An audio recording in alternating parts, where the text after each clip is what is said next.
Assalamualaikum warahmatullahi wabarakatuh. Selamat datang di Catatan Perjalanan, tempat kita menggali kisah-kisah inspiratif, pemikiran mendalam, dan perjalanan hidup para tokoh Islam yang memberikan kontribusi luar biasa bagi dunia. Dalam setiap episode, kami akan menyelami cerita-cerita penuh hikmah dari para ulama, pemimpin, ilmuwan, dan figur muslim yang menjadi teladan sepanjang zaman. Bersiaplah untuk menemukan pelajaran berharga, semangat perubahan, dan kekuatan iman yang dapat menginspirasi kehidupan kita semua. Mari kita mulai perjalanan ini bersama. Siapa sih yang tidak kenal dengan Kiai Haji Ahmad Dahlan, sosok pendiri Muhammadiyah? Muhammadiyah merupakan salah satu organisasi Islam terbesar yang ada di Indonesia. Sejak Muhammadiyah berdiri hingga sekarang, organisasi ini telah memiliki anggota hingga jutaan orang. Pengikutnya juga tidak hanya berkumpul dalam satu wilayah saja, akan tetapi tersebar di seluruh wilayah Indonesia. Organisasi ini didirikan pertama kali di sebuah kampung bernama Kauman yang berada di Yogyakarta pada 18 November 1912 atau 8 Zulhijjah 1330 Hijriah oleh pendirinya yaitu Muhammad Darwis atau dikenal pula dengan nama Kiai Haji Ahmad Dahlan. Nah, siapakah sosok Kiai Haji Ahmad Dahlan ini?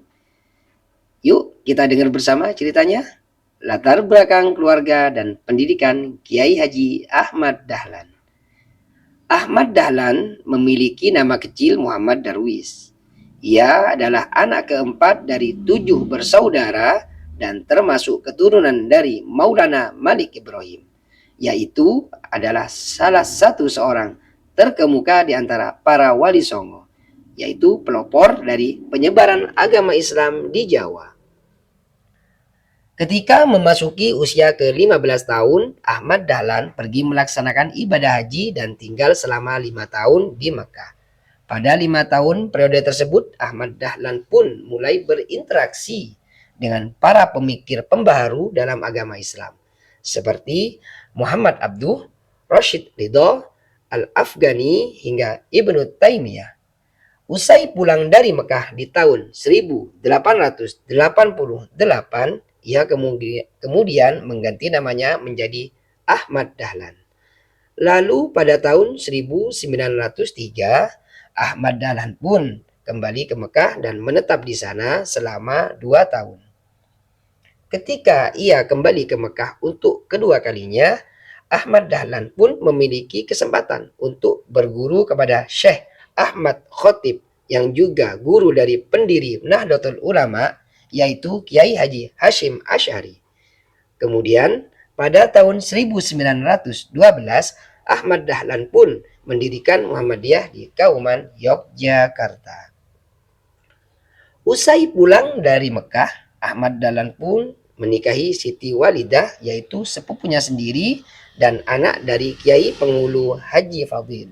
Yang kemudian Siti Walidah ini dikenal pula dengan nama Nyai Ahmad Dahlan, yaitu seorang pahlawan nasional serta pendiri dari Aisyah. Dari pernikahannya dengan Siti Walidah, Ahmad Dahlan memiliki 6 orang anak, yaitu Yohana Sirot Dahlan, Siti Bushiro, Irfan Dahlan, Siti Aisyah, dan Siti Zahra. Ahmad Dahlan pun juga menikahi Abdullah, yaitu seorang janda Haji Abdullah. Ia juga diketahui pernah menikah dengan Nyai Rum, yaitu adik dari Kiai Munawir Krapyak, serta menikahi Nyai Aisyah Cianjur, yaitu adik dari Ajengan Penghulu. Dari perkawinannya dengan Nyai Aisyah tersebut, Ahmad Dahlan memiliki anak bernama Dandana. Kiai Ahmad Dahlan menutup usia 54 tahun pada tahun 1923 dan ia dimakamkan di pemakaman Karangkajen di Yogyakarta. Pengalaman organisasi Ahmad Dahlan. Selain aktif ketika mengemukakan gagasannya mengenai gerakan dakwah Muhammadiyah, Kiai Haji Ahmad Dahlan pun dikenal sebagai seorang wirausahawan yang cukup berhasil dengan berjualan batik. Sebagai sosok yang aktif dalam beragam kegiatan di masyarakat, serta memiliki gagasan yang cemerlang, Ahmad Dahlan adalah sosok yang mudah diterima oleh masyarakat. Sehingga ia pun cepat pula mendapatkan tempat di organisasi Jamiyatul Khair, Syarikat Islam Budi Utomo hingga Komite Pembela Kanjeng Nabi Muhammad Sallallahu Alaihi Wasallam. Pada tahun 1912, Kiai Haji Ahmad Dahlan mendirikan sebuah organisasi bernama Muhammadiyah untuk melaksanakan cita-cita dari pembaharu Islam yang hadir di Nusantara. Ahmad Dahlan menginginkan ada pembaruan terhadap cara berpikir maupun beramal masyarakat, namun tetap sesuai dengan tuntunan agama Islam. Ia ingin mengajak umat Islam di Indonesia untuk hidup sesuai dengan tuntunan yang ada dalam Al-Quran maupun hadis. Oleh karena itu, sejak awal berdiri, Kiai Haji Ahmad Dahlan menegaskan bahwa Muhammadiyah bukanlah organisasi yang memiliki sifat politik, akan tetapi bersifat sosial serta bergerak dalam bidang pendidikan.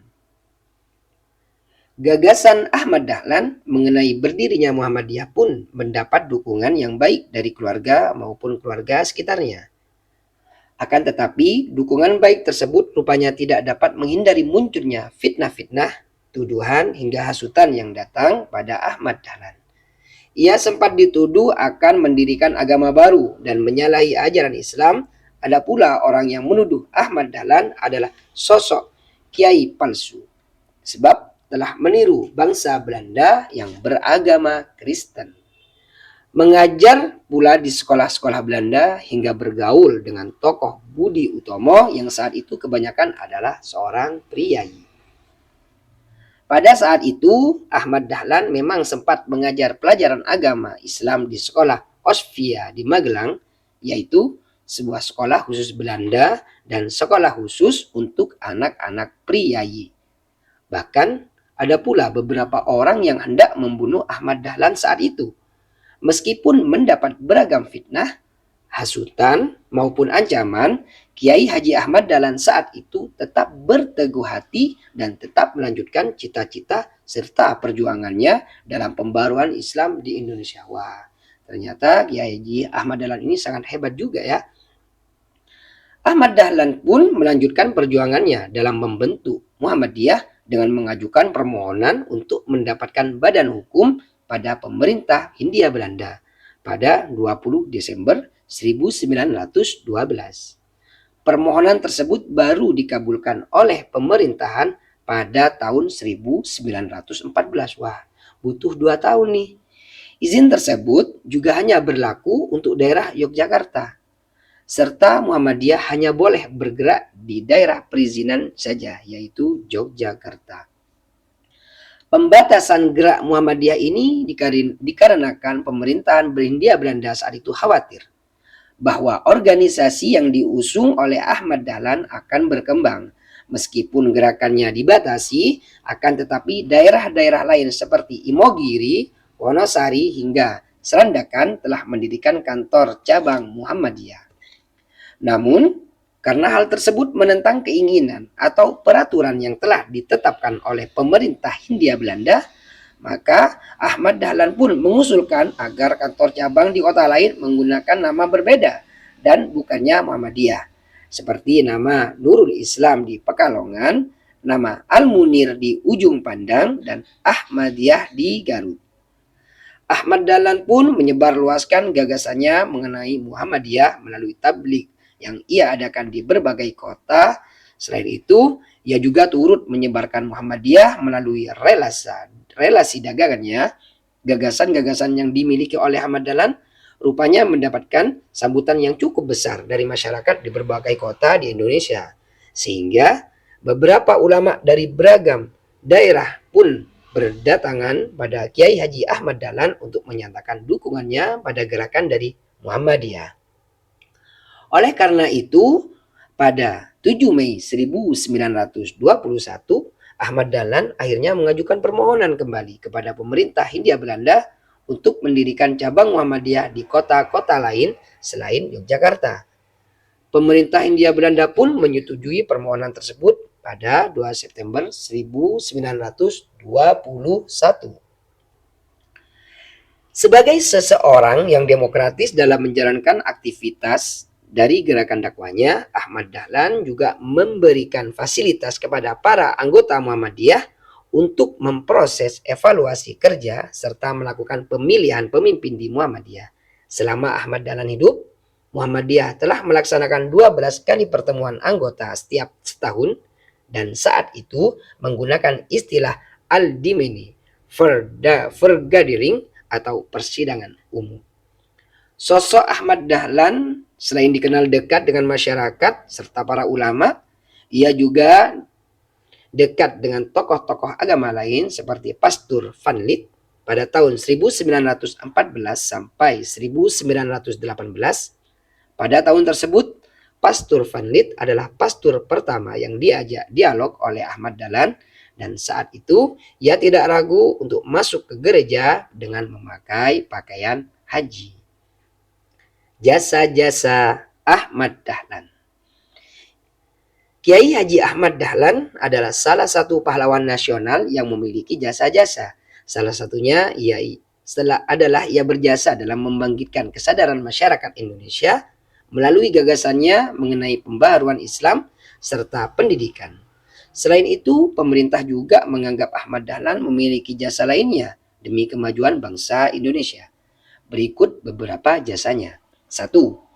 Kiai Haji Ahmad Dahlan telah mempelopori kebangkitan dari umat Islam di Indonesia untuk menyadari nasibnya sebagai suatu bangsa yang terjajah dan masih harus banyak belajar serta berbuat banyak. Kedua, melalui organisasi Muhammadiyah yang ia gagas, Ahmad Dahlan telah memberikan banyak ajaran Islam yang murni kepada bangsa Indonesia. Selain itu, ajaran yang dibawa oleh Ahmad Dahlan dapat menuntut kemajuan, kecerdasan hingga beramal bagi bangsa Indonesia dan umat tanpa melupakan dasar dari iman dan Islam. Ketiga, melalui organisasi Muhammadiyah yang ia dirikan, Ahmad Dahlan telah mempelopori amal usaha sosial serta pendidikan yang sangat diperlukan dalam kebangkitan serta kemajuan bangsa dengan jiwa serta ajaran Islam. Yang nomor 4, melalui organisasinya Muhammadiyah bagi wanita atau Aisyah telah mempelopori kebangkitan dari wanita-wanita Indonesia untuk dapat mengenyam pendidikan serta berfungsi sosial setingkat dengan para kaum pria. Itulah beberapa jasa Ahmad Dahlan dalam memajukan bangsa Indonesia. 4 poin tersebut telah termaktub dalam surat keputusan Presiden nomor 657 pada tahun 1961 yang menjadi surat keputusan bahwa Ahmad Dahlan adalah pahlawan nasional. Dari cerita tersebut semoga kawan-kawan semuanya mendapatkan hikmah dan bisa memetik pelajaran bahwa banyak dari pahlawan-pahlawan kita yang sangat berjasa kepada bangsa Indonesia. Jangan lupa subscribe, like, and share, dan juga komen apabila ada yang ingin ditanyakan atau ingin ada yang mau dibahas. Saya akhiri. Assalamualaikum warahmatullahi wabarakatuh. Salam catatan perjalanan.